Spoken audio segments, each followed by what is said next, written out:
Turn it up. Hey guys, how's it going? CrittyX here, and today we're going to be going over quite a few things. We're going to be going over Holy Paladins in general, but we're going to be going over talents, glyphs, pretty much the basic abilities that you need to survive in Warlords of Draenor, that be arenas, RBGs, battlegrounds, world PvP, pretty much anything that you're going to need out of your abilities to survive.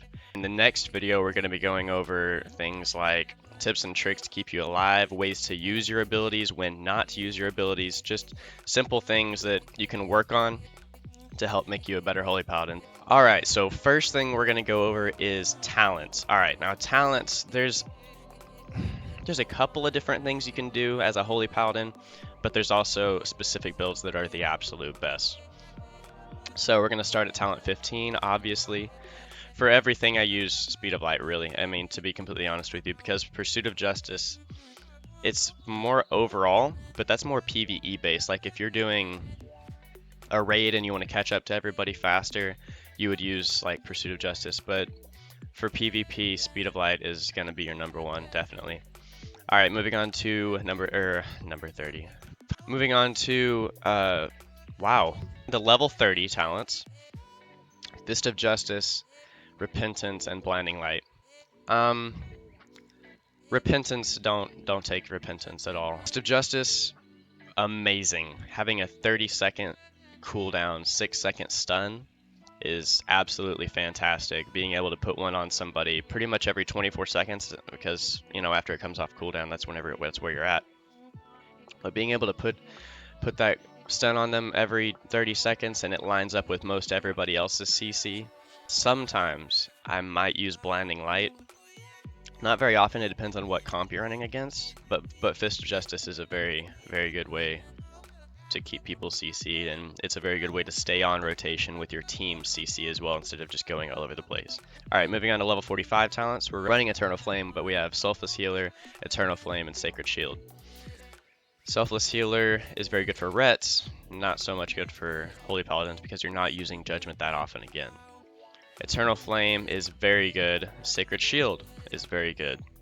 I prefer Eternal Flame simply because it's a ticking hot, which Holy Paladins have none of, and it heals a shit ton up front. 21,729 base usually ends up being like 30k, and it crits a lot. Eternal Flame is my personal favorite because it heals for so much up front. It's a ticking hot. Sacred Shield, it's good, but it's just kind of a shield that you throw on somebody. And Hand of Purity, Unbreakable Spirit, and Clemency. This one actually has some wavering room. It really does.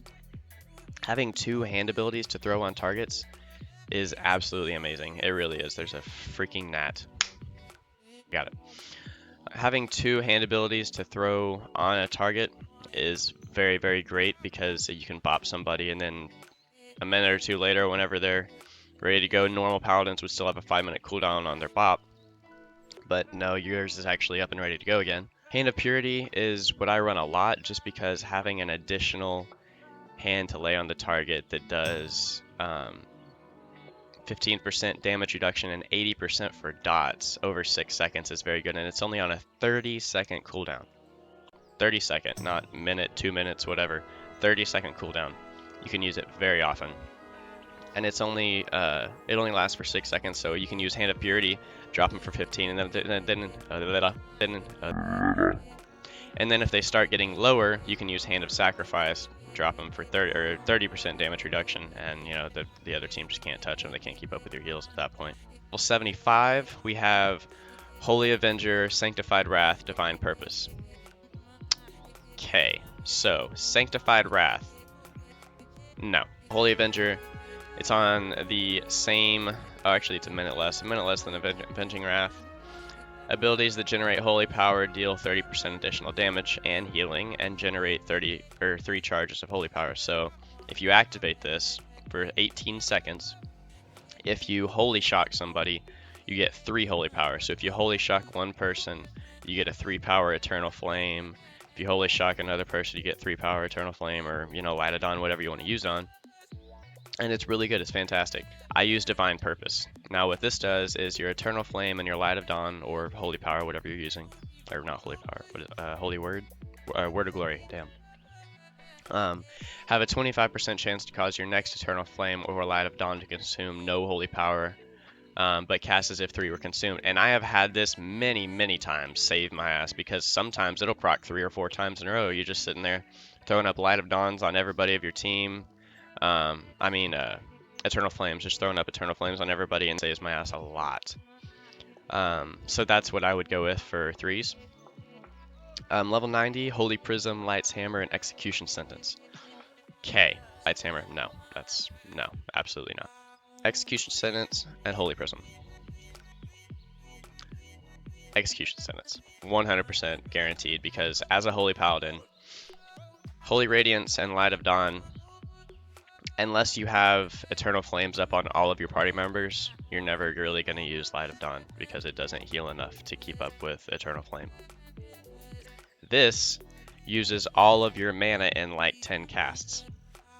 I never use it. It's for the amount of healing that it does, it never can stand up to the. By the time I use the amount of mana that this uses, I've topped off, 6 people, as opposed to using this and it healing them this much. Smidge. So Execution Sentence is fantastic because most of your healing is going to be single target. It really is. Almost all of your healing is going to be single target. And I mean, aside from, your beacon healing. So whenever you single target heal somebody and, you put Execution Sentence on it, they reversed it now. I don't know how many people know this. Instead of it starting small and gets up higher, and then bursts as it hits the end, as soon as you cast it, the drop. That 30 to 40k instantly, and then it ticking as it goes down is a huge advantage. Holy Prism, the reason I don't like it is because you have to target the other person, cast it to get it to go around everybody, and then target back. You can make a focus target macro for it. It does an okay amount of healing. Execution Sentence does way more, and whenever you're in an arena, most of the time that you're going to be using this, it's going to be because their team is going hard on the person that you're using it on, because it's a relatively good cooldown. It's a minute-long cooldown.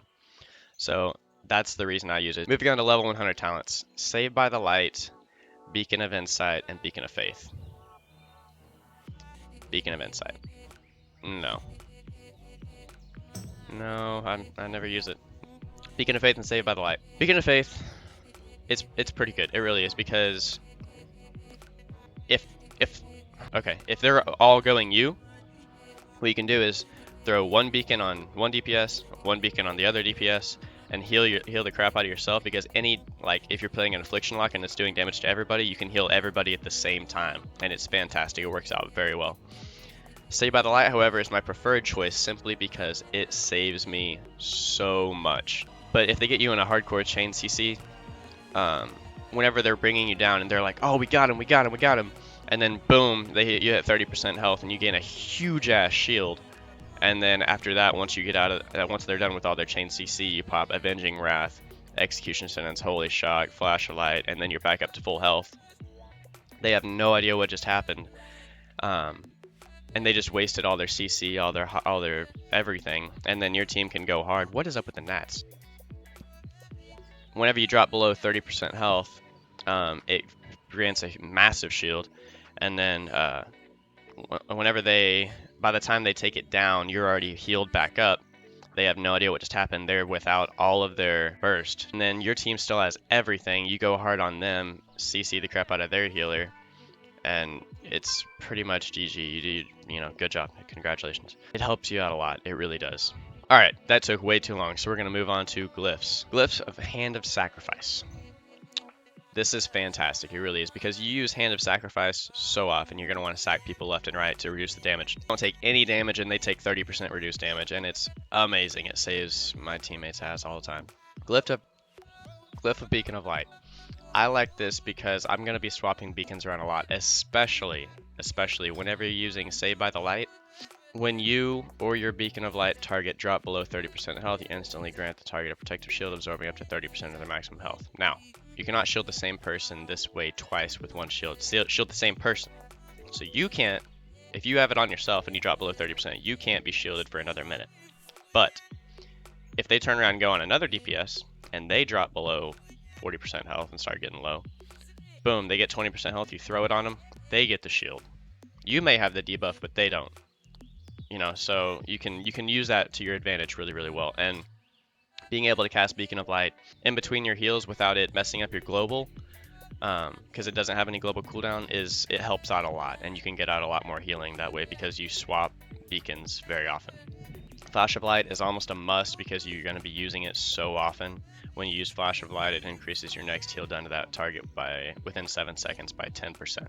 So, if this heals for 10k and then I Flash of Light him and then use Holy Shock again, and it's going to heal for 11k, which may not seem like much, but after you use Holy Shock every, 5 seconds, it's a lot of additional healing.